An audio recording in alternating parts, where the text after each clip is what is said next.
mommy, community in action. What on my little sound of that? Look, daddy, there's a book for me too. What on my little sound of that? Creative, affirming, and culture for me too. Look, granny, a little sound of that. Look, granny, a little sound of that. Look, granny, a little sound of that. Learning and exploring about history, you see. Look, mommy, a little sound of that. We confident, we practicing the code of fluency. Look, daddy, a little sound of that. Families, they bonding, they representing me. Look, granny, a little sound of that. Look, auntie, a little sound of that. Nice, I see a little sound of that. So reliable, culturally relevant. Sit back and listen to the wisdom while we represent. So reliable, culturally relevant. Readers to leaders, they hold it down. So reliable, culturally relevant. Sit back and listen to the wisdom while you represent. So reliable, culturally relevant. Readers to leaders, they hold it down. Yeah, they have a sit. Look, mommy, community in action. Well, on my little sound of that. Look, daddy, there's a book for me too. Well, on my little sound of that. Creative, affirming, culture for me too. Look, granny, a little sound of that. Forever loving the sound of that. How is everybody doing this evening? Excellent, I hope. Yes. Well, I hope everybody is doing well. We are glad to be here on the second day of our new fall season. Yay, awesome. Yes. So I hope you guys were able to catch what went down yesterday. There was a lot of great things that happened yesterday. And we got a lot of new things tonight, but tonight is community connection night. So tonight you guys will get to see and experience some of the things that you are familiar with from the Virtual Village show, as well as some of the new aspects. Community connection night still consists of having community members coming up here and read some of the best African-American children's literature, but it also deals with us taking some time to talk about issues that are relevant to the community, whether it's dealing with literacy, education, challenges in education, current events, history. Y'all know how Rodney and I can do. If you've been tuned in, then you know how Rodney and I can do, but we're going to make these stories happen first.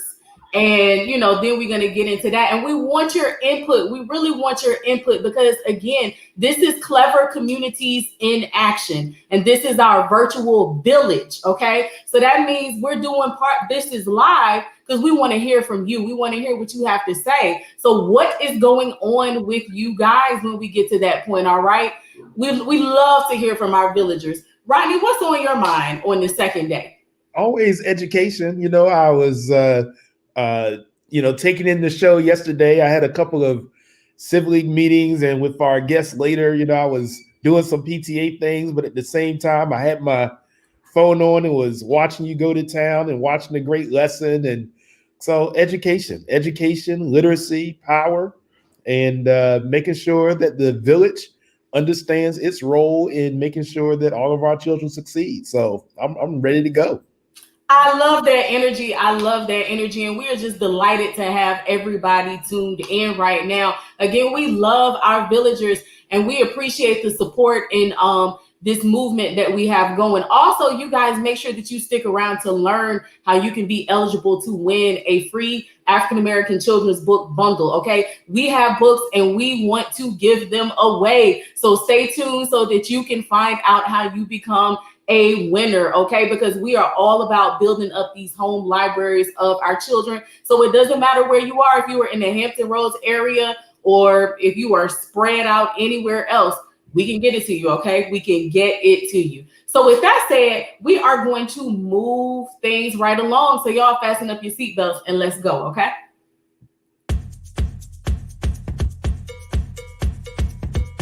Greetings, virtual villagers. My name is Shania, and do you know what time it is? It's affirmation time! Time to remind ourselves how great we are. So everybody, repeat after me. I am smart.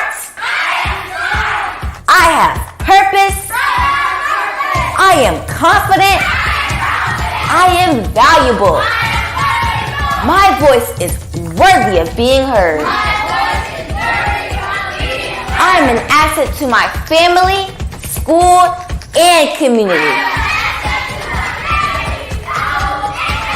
I respect myself and I respect others. I am beautifully made inside and out. I love my beautiful hair, and I love my beautiful brown skin.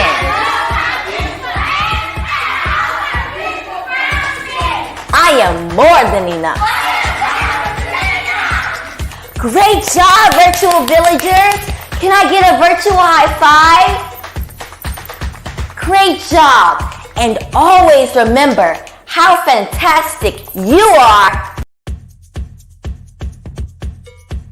Greetings, virtual villagers. I'm Makai, and today's quote is from Jacqueline Woodson. People are going to judge you all the time. No matter what you do, don't worry about other people. Worry about you.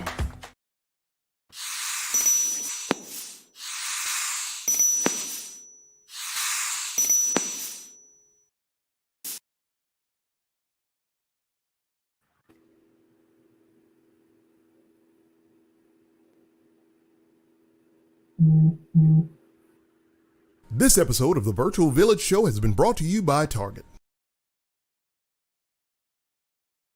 Buying or selling a home doesn't have to be difficult. At the James Allen Group, we work tirelessly to get families into homes and to get our listings sold quickly at the best price. James Allen, our principal broker, has over 30 years of experience as a realtor. As a U.S. Navy veteran, his knowledge of Hampton Roads and its community is a vital tool in meeting the home buying needs of military families. If you're ready to buy or sell your home, contact the James Allen Group at 757-449-8322. Sign up today for our free home buyer or seller seminar at jamesallengroup.com. All right. How are you feeling after that? I am ready. You are. I am an asset to my community, my family, and my friends. All right. I know that gets me amped up every time Shania starts things off. She starts everything right every night. Yes. All of that energy in a little person, in such a little person. If you guys don't know, Shania, who did our affirmation, is only 10 years young, but she is a powerhouse, and she is also an asset to our virtual village. Yes. So we hope that you guys have your little ones tuned in all the time, and you guys get familiar with that affirmation. And like I said, whether you're 8 or 80, I know it makes you feel good. It definitely makes me feel good. And we saw Rodney backstage. He was good. I am an asset to myself and my yes. That's the energy that we want in here. And then Makai bringing us these literacy quotes. We're finding Black authors and things that they say that are profound or interesting. So y'all stay tuned, get well versed on those. And now it's time. I know y'all come here. One of the main things you come in here for is for the stories, for the story time. And we love this. The weather doesn't know what it wants to do. I thought it was supposed to be cold. Now it's not. Look, Dr. Quarles said that's what it's all about. Yes. That's what it's all about. And we love seeing our villagers. We love seeing our people in the chat. So y'all keep those comments coming in. It helps make us get even more affirmed and amped. So we love that. And we'll do an energy exchange, okay? You know, we get it, and then we just pass it right back to you. I'll pass it on to Rodney over there. Yes, y'all. All right. So again, I know y'all are here for these stories, right? Rodney, they want the stories, don't they? Absolutely, yes. Yeah. Well, we got a good surprise tonight. We are kicking off the first community connection night. It's the second night of our fall season, but the first community connection night. And we got a nice little blast from the immediate past here, okay? A familiar face that's going to make everybody feel happy if you've been tuning in with us. So if you guys were here, you know, during the pandemic, we had an internship. Clever Communities in Action had an internship, and boy, Rodney, one day we're going to have to tell the story in depth. Yes. Of how all of that stuff went down, right? Yes. It was a little less gray here. Got the more gray hairs, right? You earned them. Okay. That is wisdom and hard work right there, because you definitely put in some work for our young people. So we had an internship, and we hired 6 high school students. And boy, did they exceed any expectation that we ever could have had. And they were known as our Virtual Village 2020 influencers. They had their own show, and they were running things, and they were helping out with the organization. So one of our influencers is here tonight, because once you become one of our babies, once you become one of our youth, and that includes parents, family, everything, you're bonded for life, okay? Part of the literacy gang. You part of the literacy gang. If you join the literacy gang, you're here for life, all right? Right. So we are going to bring up one of our, once an influencer, always an influencer. So we are going to bring up our influencer, and that is Mr. Jacorius Dixon, also known as Q or Professor Q, all right? So let's get Q on up here. There he is. Professor. There he is. Hey, everybody. Hey, his voice got deeper. His voice gets deeper. He's a big man now, you know. He gotta graduated high get school. ready for the freshman ladies, in that voice. Wow. I respect it. Well, look, we are so happy to see you. Like for real. How have you been doing? I've been good.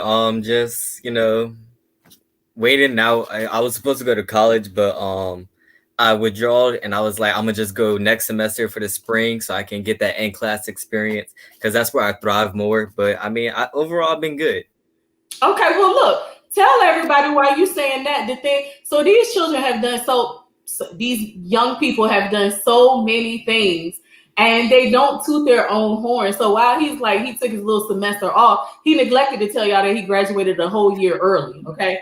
So we're always going to be here to toot the horn for them. So dynamic young man, real quickly, tell them about what your college plans are. What is it that you want to major in and then to do as your career?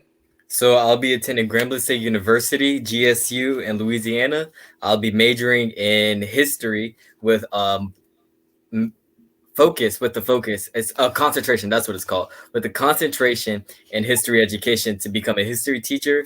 And once I graduate college, I want to move to Philadelphia and work at Mastery Academy. So we love this, okay? So we love all of that. So we're gonna move into the story, but I have to say this. A lot of people, I'm actually a history lover, but I run across a lot of Black people, a lot of Black youth and adults who say they hated history. They really didn't like history. And we know a lot of that, if not all of it, has to do with not seeing ourselves in it. And then just the challenges that we know that can happen in the school system overall. So this young brother right here, who is going to be a history teacher, and his heart is in it and his understanding is in it. Just think about what that's going to do in the ripple effect that he's going to have. So we're glad that you had some of your foundation here with us. Each one teach one and spread that virtual village influencer spirit as you go. So we are so proud of you. Yeah. Rodney, I know you got something you want to say to our influencer. I was Googling the Master Academy school. So, every time the professor comes up here, he's dropping some knowledge on me. So I had to make sure I knew what he was talking about so I could pretend like I know what I'm talking about. No, it's great to see you. I haven't seen you in a while, and I know you've been working hard and doing your thing. So how are things going for you? I'm good. I'm thinking about getting a quick little job just to earn some extra money before I go off to college. And then once I get down there, it's all business. Trying to get all A's, do what I do. So what are they talking about in terms of if you do the in-person next semester, when would you start? When will I start? I will start in early January. Oh, early January. Okay. All right. Well, I had the pleasure of being on some calls with you, so I know that the folks down there are ready for you and anxious to see you arrive. Yep. Definitely. You got another new name here, Q Diddy. And Dr. Claus is giving you the okay. Yes. So all this love coming from the Village family. So tell us, what book are you going to read for us tonight? So Ms. Starr, she called me and she was talking about this new program she got up, and she was like, it's kind of history based and education. I was like, what better thing than to read about Ruby Bridges, who's important in history and education for the Black community. So it's just one of those scholastic books about Ruby Bridges that she wrote herself. So it's an autobiography, which I think is really cool as well. Okay. Well, that is great. And I love that you always put so much thought into your book selections. So we are going to step away and let Professor Q Diddy do his thing. You ready? Yes, I am. All right. All right. We are out of here.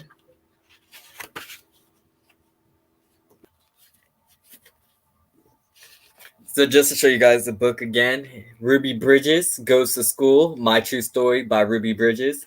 It's a scholastic book, and let's get started. A long time ago, some people thought that black people and white people should not be friends. In some places, black people were not allowed to live in the same neighborhoods as whites. See the picture? It says, "We want white tenants in our white communities."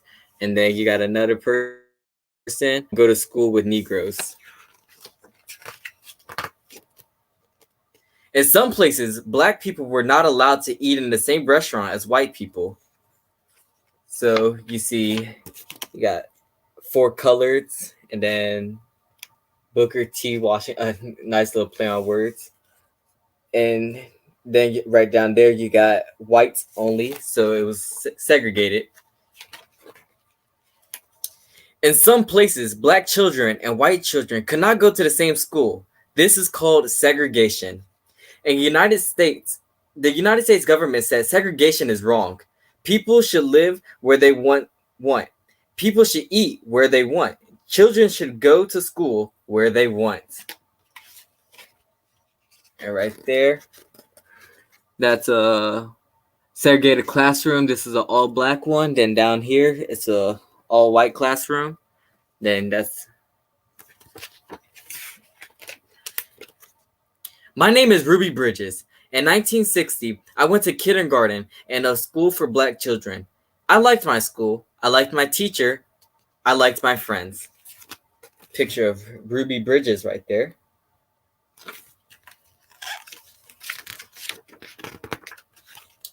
But there was a school for white children, even closer to my house than the school for black children. It was the William Frantz Elementary School. The government said Ruby Bridges should be allowed to go to William Frantz School. That's a picture of the school right there, and as we can tell, it's only white children there.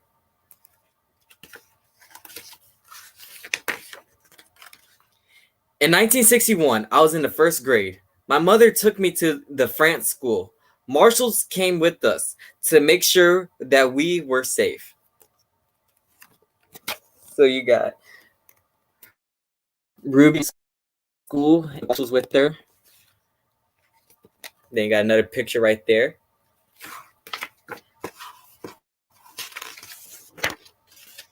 Some people did not want a black child to go to white school. They stood near the school. They yelled at me to go away. You had protesters there who didn't want Ruby to go to the same school as them.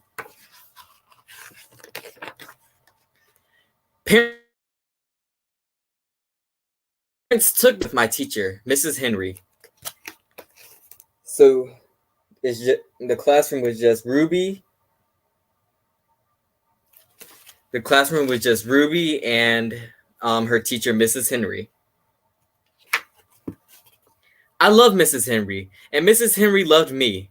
I was a very good student. I learned math. I learned how to read, but I wish the children would come back. It's a picture of Ruby's teacher, Mrs. Henry, right there.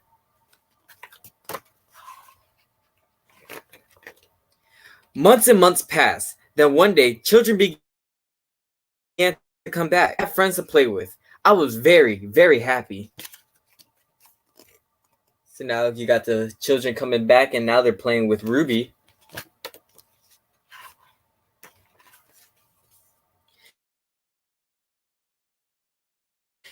A famous writer, John Steinbeck, wrote about me.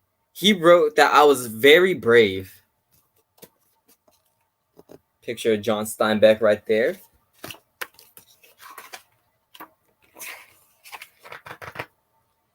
A First Lady, Eleanor Roosevelt, wrote a letter to me. The letter told me that I was a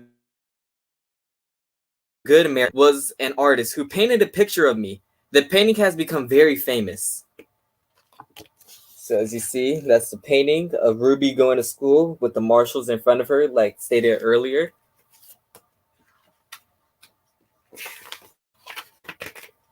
Now I am grown up. I am married. One day, Mrs. Henry and I were both asked to be on a TV show. That was the first time we had seen each other in many years. Now we talk very often. Picture of Ruby and her teacher, Mrs. Henry, when they're grown up. Now, black children and white children can go to the same school. I like to visit schools. I tell my story to children. I tell children that black people and white people can be friends. Picture of Ruby right there. And as you white girls, some black kids in the school, and she's telling them her story. Looks like she's signing an autograph for them. And most important, I tell children to be kind to one another. And it closes out with a picture of Ruby and her friends when she went to France Elementary School. And that's the story of Ruby Bridge, everyone.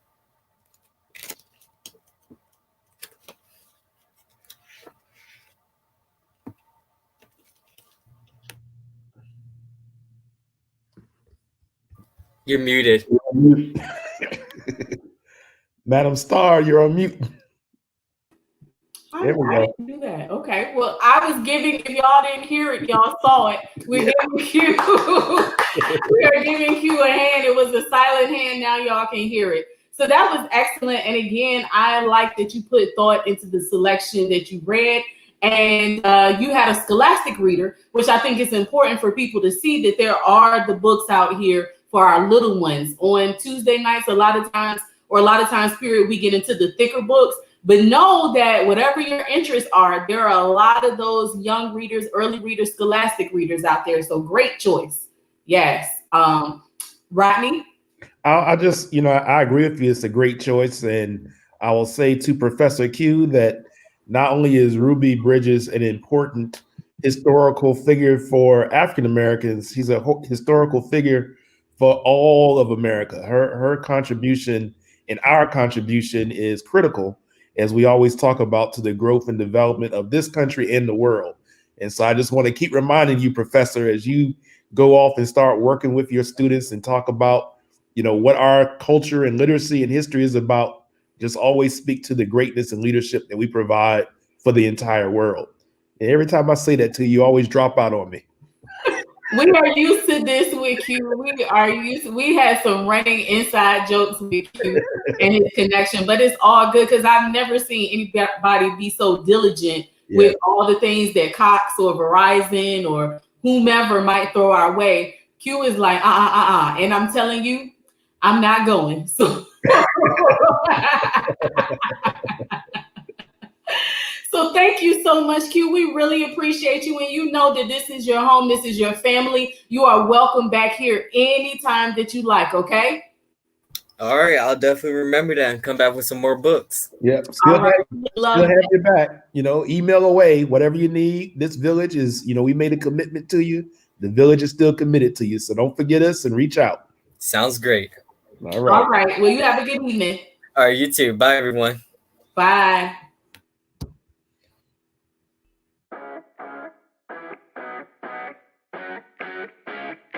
Hey everyone, it is Tasha Turnbull here, owner of T2 Fitness, and I am bringing to you all the Homebody Series. The Homebody Series was created because we are now more so at home, but guess what? I want us to feel connected. I want us to feel strong together. I want us to sweat together, and I want us to build our healthiest bodies possible. So we're going to be bringing you live workouts that you can do in the mornings, in the evenings, on the weekends, anywhere between 30 to 45 minutes. They're going to be low impact workouts, high impact workouts, but guess what? No matter what your fitness level is, all workouts are going to be able to accommodate wherever you are along your fitness journey. So make sure you join us because we need to work out, we need to be strong, and we can do this all from home.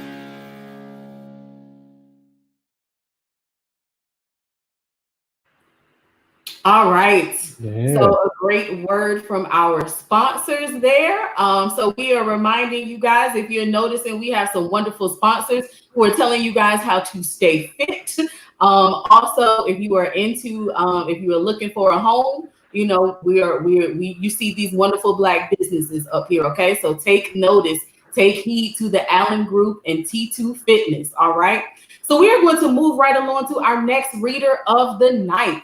Rodney, so I know that our next reader is an awesome young lady who wears multiple hats, okay? Like all the hats, all right? And she wears them very well. She does a wonderful job wearing those hats, and she makes it look easy. But I want you to introduce her. I want you to give this introduction to this lady coming up here and let everybody know what they are about to witness. Yeah, I will give her the esteemed introduction, and then later on I'll give the teasing introduction. But no, we are honored tonight to have a really a star and jewel in our community right here in Hampton Roads and in Norfolk, a graduate of the great Booker T. Washington High School in Norfolk, distinguished graduate of Georgetown, someone who took on the task of being a journalist. And actually, I think the first time I met her, she interviewed me for a story on a mural that we did in Norfolk on 35th Street. So she's a featured journalist. She's an investigative journalist. She has gone on to do PR and to help public school systems to really promote the great public education work that's out there. And now she's involved with philanthropy and also doing communications for local community foundation.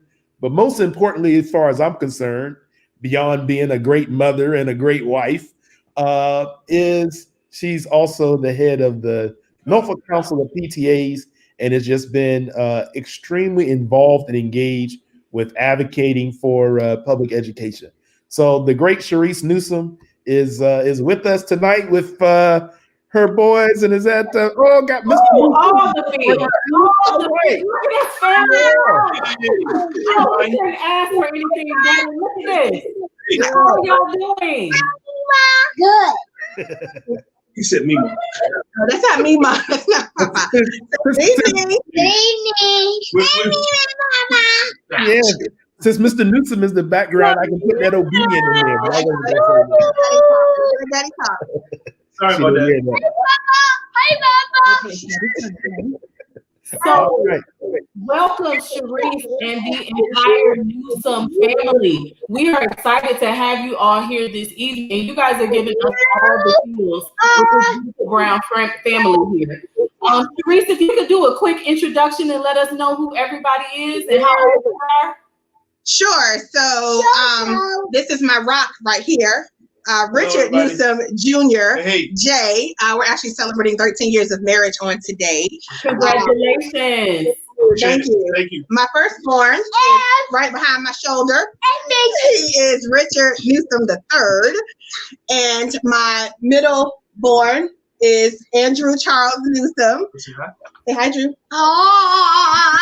And my baby boy, my 2-year-old, who's growing up way too fast on me. This is Reese. Say hi, Reese. Hi. Reese, you are a part of our profile picture. Yes, you gotta show them that. Well, what a lovely family. What a lovely family. We are glad to have you all here. And Cherise, we are going to talk to you a little bit more. We're going to let you guys get right into story time. So what do you have for us tonight? We will be reading, for as long as the boys can last, The Thing About Bees. It is a book written by Cherise Larkin, a good friend of mine who I graduated from Booker T. Washington High School with, the best high school in Norfolk. That's right. That's the best. So I'll be reading that tonight. Okay. We love it. We love it all. This is family programming, and this is family, okay? This is what this is about. Family gathering together to read and share with the community. So we're going to step away and let you all do your thing, all right? All right, thank you. You're welcome.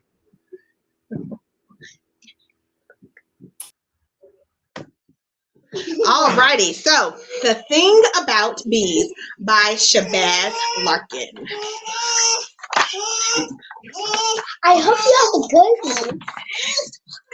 Here's the thing about bees. See? You want me to read it? Sometimes bees can be a bit rude. They fly face and prance on your food. They buzz in the and buzz in your ear. They sneak up behind you and fill you with fear.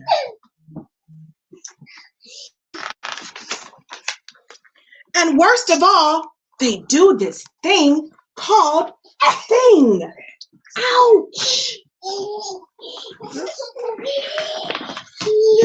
We may want bees gone because their sting hurts, but if they were all gone, it would be much worse. Without bees, there'd be no more picnics with watermelon. There'd be no more smoothies with mango. There'd be no more strawberries for shortcakes, and no more avocados for tacos. There'd be no apples, which means no more pie, no more cucumbers, which means no more pickles, no more blueberries and raspberries for pancakes, or sweet cherries for drizzle.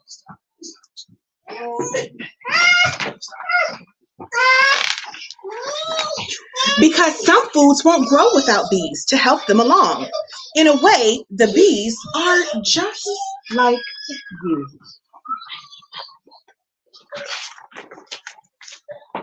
You buzz in my ear. Excuse me. You buzz in the bushes and buzz in my ear. You sneak up behind me and fill me with fear. You fly in my face and prance on my food. You even sting when you're in a bad mood. Sound like anybody you guys know? But I never stop loving you.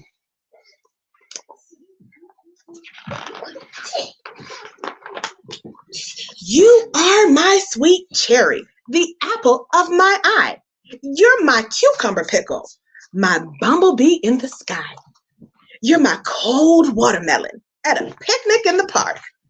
You're the avocados for my taco.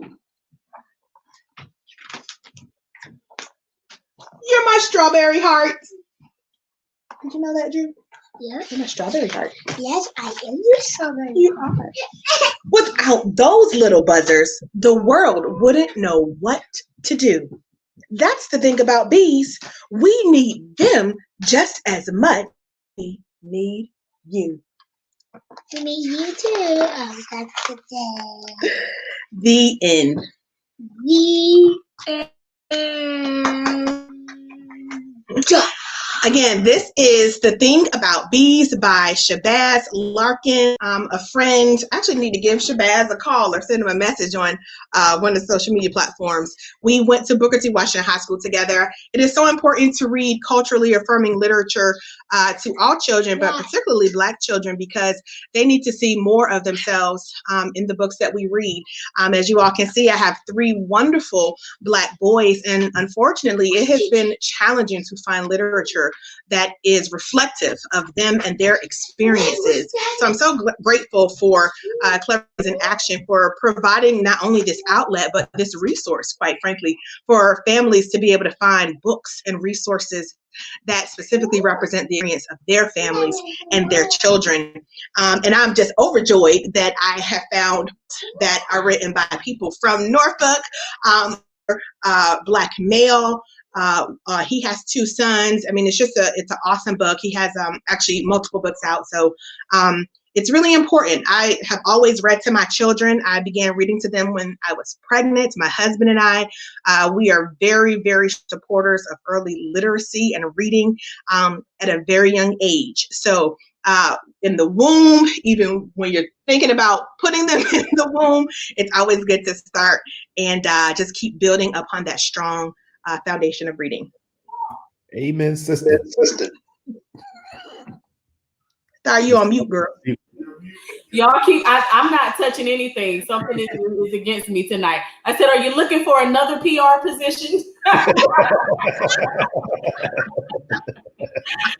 That was excellent. I mean, all the visuals of you guys reading together as a family. Again, that is what this is all about. So we really, really love and appreciate that. And then you've introduced us to a new author, a local author that we were not aware of. And that book is pretty awesome. So we'll have to add that to the collection And thank you so much for the support and, all the wonderful things that you had to say about Clever Communities in Action. We're glad that it's resonating, and, your family is the dream for, you got exactly where we're on me.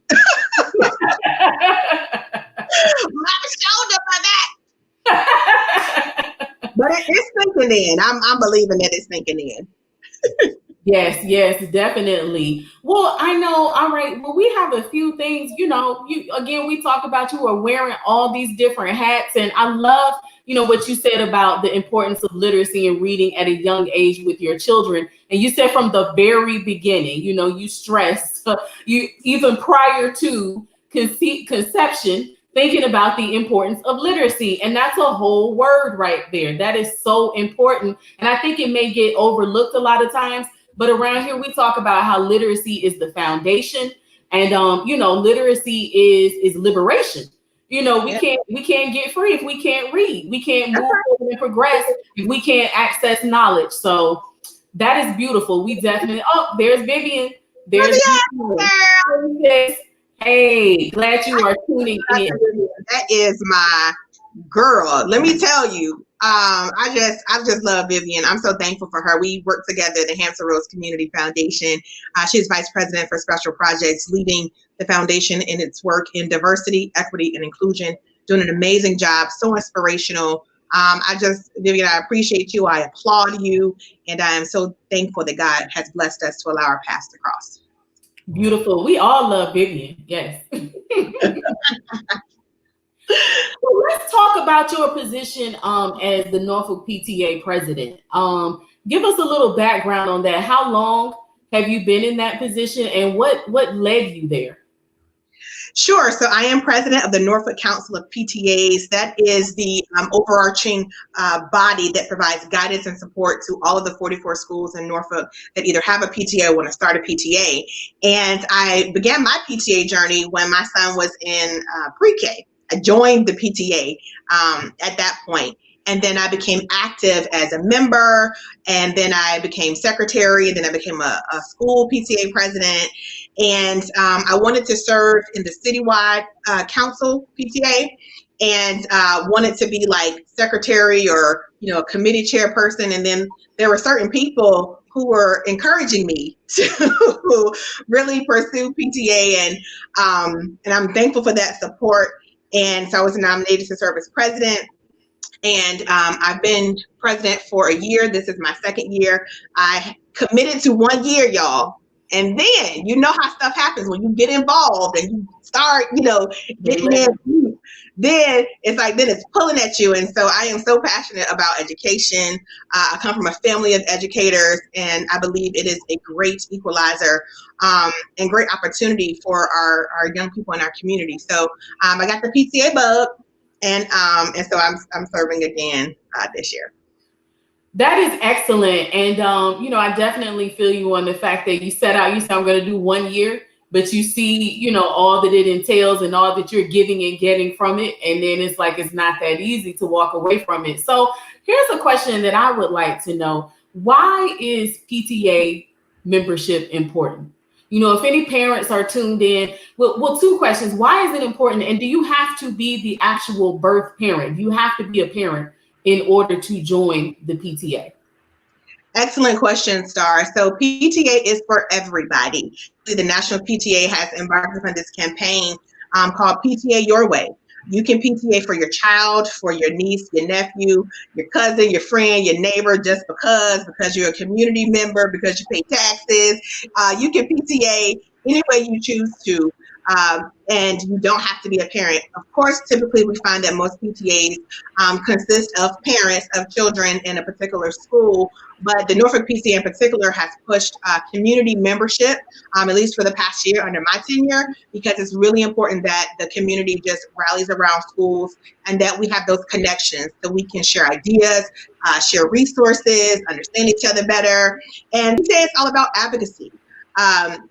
PTA for so long has been the organization that people know as raising money and hosting events and carnivals and fairs, and all that's great. I mean, PTAs help provide a lot of support for schools where there are gaps, where there are needs. However, the PTA is not a primary fundraising body. And so I was really interested in, making sure that people understood that PTA is all about advocacy.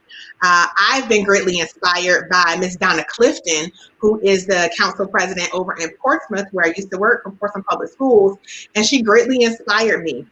She helped to turn around the PTAs in the city of Portsmouth. They were struggling. There weren't many of them. There was just there were some challenges there, and she came in full of energy, and she really turned it around, and I was greatly inspired by her. I saw how her advocacy led to an increase in school funding, led to an increase in parental and family involvement, and led to better connection between school and home. And so I wanted to mirror that when I became president in Norfolk. And so PTA is for everybody. Please join your local PTA. You can also join the council PTA. Visit us at norfolkpta.org to find out how. But most importantly, just be a voice. Be a voice for kids. Be a voice for schools. Excellent. So thorough. And wherever you are, to what Cherice is speaking to, because we have people tuned in from across the country. So definitely we're bigging up Norfolk and the Hampton Roads area, but wherever you may reside, she's giving you some good jewels about the PTA. Now, what are some of the advantages of PTA membership? If I'm a parent, or like you said, a community member, again, I know you said it's advocacy, which I think is very important to dispel the myth of people thinking that it's just a fundraising body, that you can actually go in there and get some things accomplished. But if I got a 9 to 5 and a 3 in the morning to 7, why should I take some time out and join the PTA? Excellent. And to that point, the PTA is working to be even more inclusive of a diverse array of families, because we recognize that people have different time, different interests, different cultural backgrounds. And so the PTA definitely wants to be inclusive of that. But I'm just going to give it to you straight. If you want your child to be successful as best as possible in school, join the PTA. Here's why. When you're a part of the PTA, you get to go into the school, you get to have connections with the principal, with the teachers, with the staff. You get to see things. Now, of course, with COVID and schools being shut down and whatnot, that is impacting how present PTAs can be physically in buildings. But I'm just going to tell it to you as is. I joined the PTA because I'm nosy. I wanted to know what was going on in the school. I wanted to know what programs are being offered. And hopefully we'll get to this later, but especially in public schools, there oftentimes are not enough resources, and there are issues of equity that we need to address. And so that needs to be addressed citywide and system-wide. At the same time, you have to be in the know about them. Sometimes you don't know what you don't know, so you have to get involved so you can know. By volunteering in the building, and that's during the day, in the evening when there have been events, I got to see the teachers who stayed after school. I got to see the teachers and how they talk to kids. I got to see how clean the school was. I got to see about the programs that happened before school and after school that maybe I didn't get a flyer about. So, I would encourage parents to join the PTA so they can know what's going on in the school, so they can advocate for their kids. I believe that families are their kids' first and best advocate. And so when you're involved in the PTA, you're going to find out what's going on, and then you can speak on it. Excellent. And, I know Rodney has some questions. So my last one is going to be about barriers. Do you find that the participation, the numbers, are where you would like them to be? And I'm going to make an assumption and say that they may not be. And if they're not, what do you feel are some of the barriers, and how could people possibly overcome them? Excellent question. So in Norfolk, we have 44 schools. And of those 44 schools, we have 33 active PTAs. And while that is just one metric of parent and family involvement, I think it's an important one. It's my desire and goal as PTA president for Norfolk to have every school with an active PTA. I think that's important because it says that parents are involved, they're in tune, and they're in the know, and they're advocating. So from a system standpoint, I think it's important to have that. I think within PTAs, membership should be reflective of the schools as well as the community that they're in. And I know that is a challenge for PTA in terms of diversity, cultural, racial, social, economic, gender diversity. It's something that the National PTA has made a priority. It's something that our state has made a priority. This summer, the Norfolk PTA passed a position statement on advancing equity and diversity, because we want to point out that while our PTAs are doing amazing and great things, that we need to be more representative and more reflective of the schools and communities that we're in. There are some barriers to participation, and sometimes time is one of them, because I will tell you, PTA is a 100% volunteer labor of love. You're going to stuff envelopes. You're going to have to set up and decorate at the school. You're going to have to make phone calls and emails and do the teacher appreciation breakfast and run off copies, and all that takes time. So time is one of those barriers. I think PTAs, unfortunately, but understandably so, have gotten a reputation for being a clique. And so if you are a part of the clique, then you get in and you know stuff and you can serve. Oftentimes we find in PTA leadership, it's the same people that's in the leadership all the time. So see, that's the other reason why I just want to do my 1 year, because I do believe that having changes in leadership provides opportunity for other people to participate and to step up.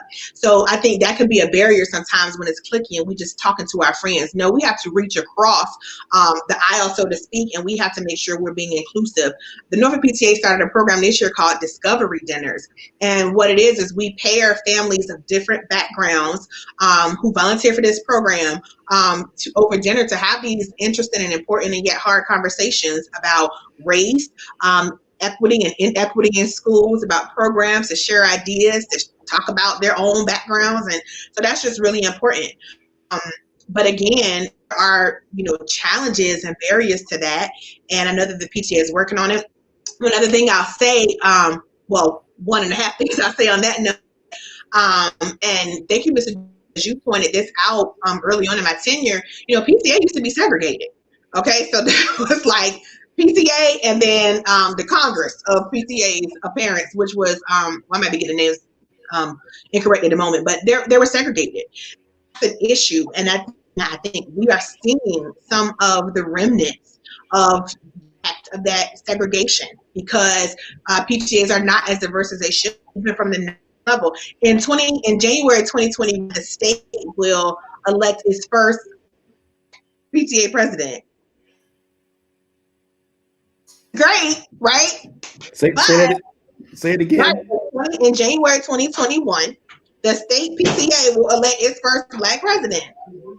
Wow. Yes. So it's a momentous occasion, but that says something. And so as a president, I have to take this to heart. What does it mean for not only the state and the national level, but what does it mean for the local level?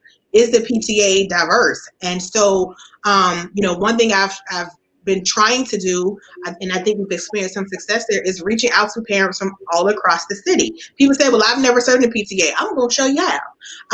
There are people who are on our PTA board right now who've never served office in a school PTA. And while that is a very valuable experience to have, that can be a barrier when you have certain requirements that people may not have had any access to or opportunity to, or different challenges.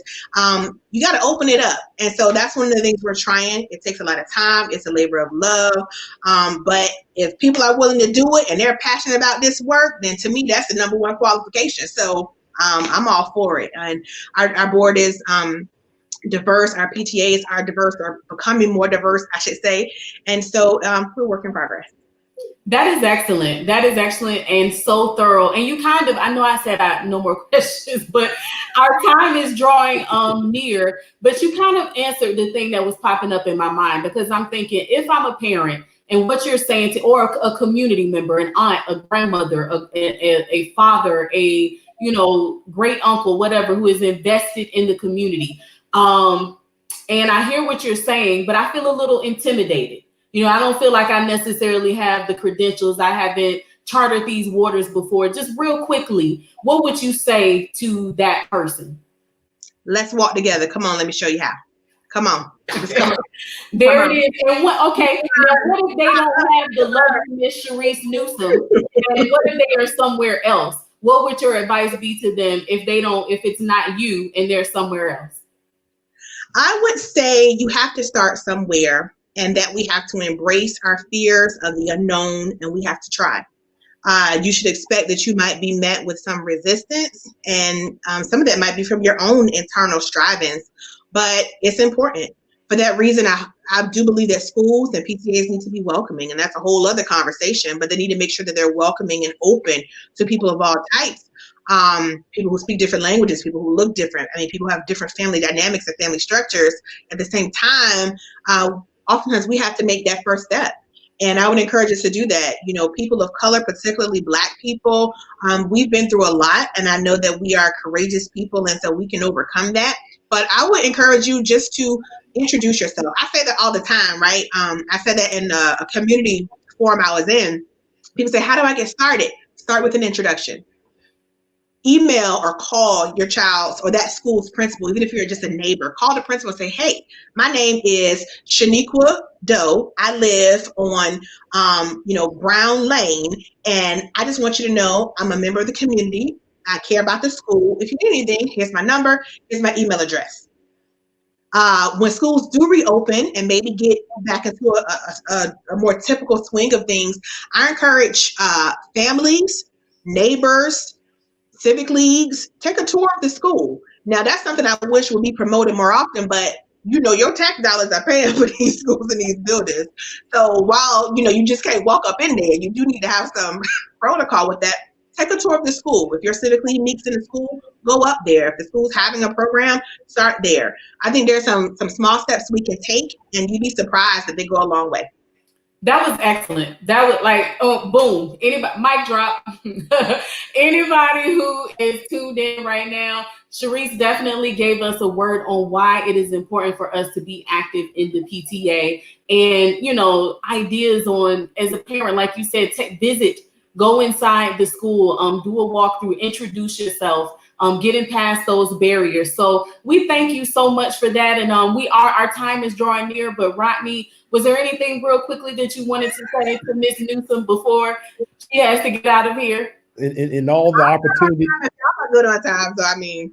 Well, I was gonna say in all the opportunity that I had, welcome to this mock lobbying advocacy interview with Cherise Newsome.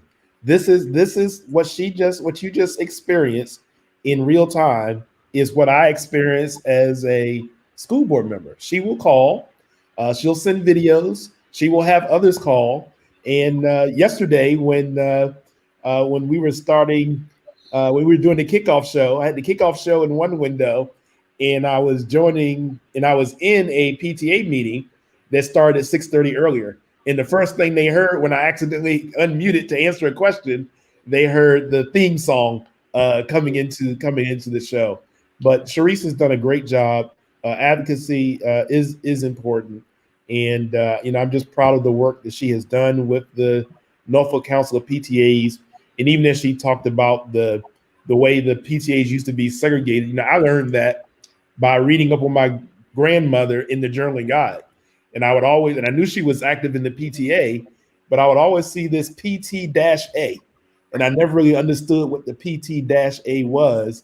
And that's how I came to learn that the Black PTA was the PT-A and the other PTA was the PTA. And it hasn't been that long ago that we've addressed that. And I'm just glad to see leaders like Cherice and others like the young lady she mentioned in Portsmouth and folks that advocate at the state level PTA. We are seeing African-American women and an African-American man involved in the leadership of PTA. And I was active, my brother's active, my father was active. So I'm thankful to Mr. Newsome for all the support and his activity as well. So to the brothers out there, join the PTA as well.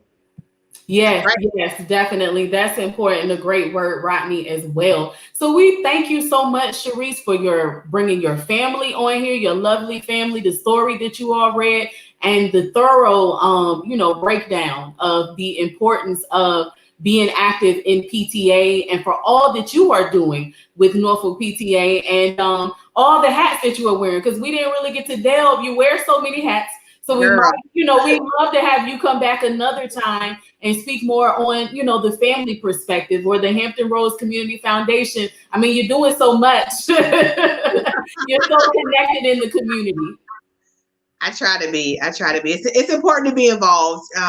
If you have concerns, if you just have interest and a passion for anything, just get involved. You don't have to do but so much, but you can do something. So that's my encouragement to everybody. Just get involved in your own little way. Yes, yes. Well, we're going to give you, in the spirit of Shania, one of those virtual high fives. Thank you, sis. You are doing a wonderful job. And we look forward to having you back, and you and your lovely family. Y'all have a great evening, all right? You too. Thank y'all. Thank you.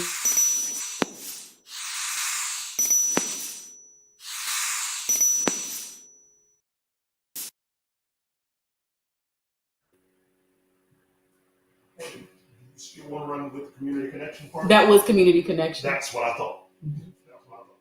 This episode of the Virtual Village Show has been brought to you by Target. He's about to run through everything right now. Greetings, Virtual Village family. I am Jamir. I'm here to bring you today's moment in history. Gloria Richardson attended the illustrious Howard University in Washington, D.C. at the age of 16 and graduated in 1942 with a degree in sociology. After Howard, she worked as a civil servant for the federal government in World War II era Washington, D.C., but returned to Cambridge, Maryland after the war.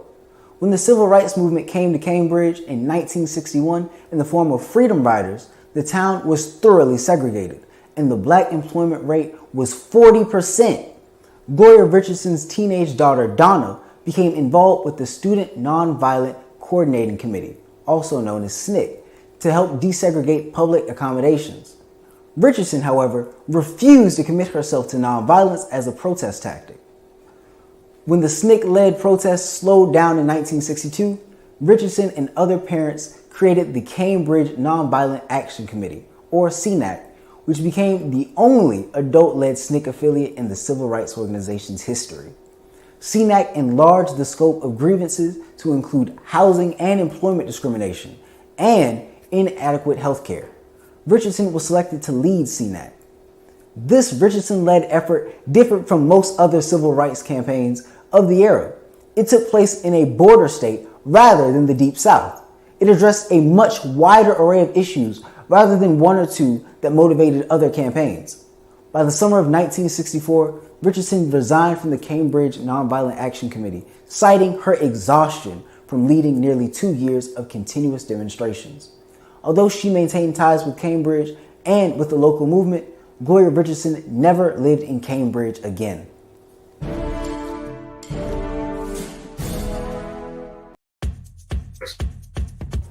Greetings, virtual villagers. I'm Asia, and I am back with our book recommendation of the day.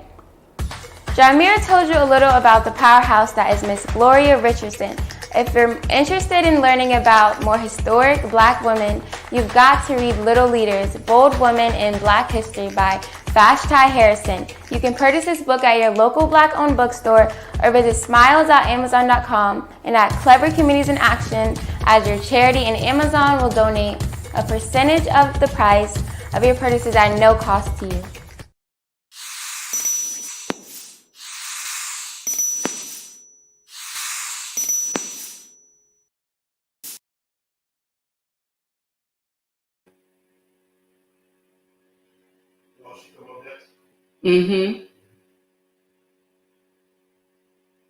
All right. Well, it's been a wonderful evening, virtual villagers. We thank you all for tuning in with us. I hope you found value in this program, and we definitely find value in bringing it to you and having you all here. I hope this information has been helpful from top to bottom, okay? From that affirmation from Shania to the history fact. And as far as the history facts go, the moment in history, understand that we are forever bringing moments in history throughout this program each day. And it's going to be people who you don't hear about regularly, okay? So Gloria Richardson, if you've seen the picture of the Black woman pushing that bayonet away with absolutely no fear, that's who Jameer was telling you guys about. And we will keep bringing history facts, history, people, places, locations, moments that you don't hear about all the time. So thank you all for tuning in. And Rodney, did you have anything that you wanted to share? I just lastly, something that's very important that we're having discussions about today is social emotional well-being. Social emotional well-being for children, social emotional well-being for parents during this time. There is nothing more affirming and any more well-being that you can get than bringing your family and being a part of this virtual village show. You get the affirmation, you get the love, you get the support, you get the history. Share it with your family and friends and let them know. If they want to break from Zooming all day, if they want to break from worrying about pandemic or watching bad news on TV, come be a part of this great virtual village show and let your spirit be uplifted. That's what I like to say. And that's everything. Yes, please make sure that you share. Y'all click that share button right now and tell your family and friends. And also, if you have anybody who is like, I'm not on Facebook, well, we're streaming on YouTube right now, okay? We're also on YouTube. You can find us at Clever Communities in Action on YouTube. Make sure that you have liked our page and that you subscribe on YouTube. Oh, and right before we go, I'm supposed to tell you guys how you can win an African American children's book bundle. So real quickly, make sure that you like the Clever Communities in Action Facebook page. Make sure that you share our promo commercial. It is pinned at the top of the page, and drop a comment on there. And that makes you eligible, and we will announce our winners at the end of the week. So again, like the Clever Communities in Action Facebook page, share our promo commercial, and drop a comment in the promo commercial, and that makes you eligible to win a book bundle. And you can give the books away if you don't have little children at home, but I know you know some children or a facility that can use them. And we have books, and we want to get them out. So again, thank you all for tuning in. Give us that share. Tell somebody who knows somebody, and we will be back again tomorrow to share another great evening with you all. Thanks, and we appreciate your support. Peace. Look, mommy, community in action. Look, oh my, let us down that. Look, daddy, there's a book for me too. Look, oh my, let us down that. Creative, affirming, and culture for me too. Look, granny, let us down that. Look, granny, let us down that. Look, granny, let us down that. Learning, exploring my history, you see. Look, mommy, let us down that. We confident, we practice, and know with fluency. Look, daddy, let us down that. Families, they bond and they representing me. Look, granny, let us down that.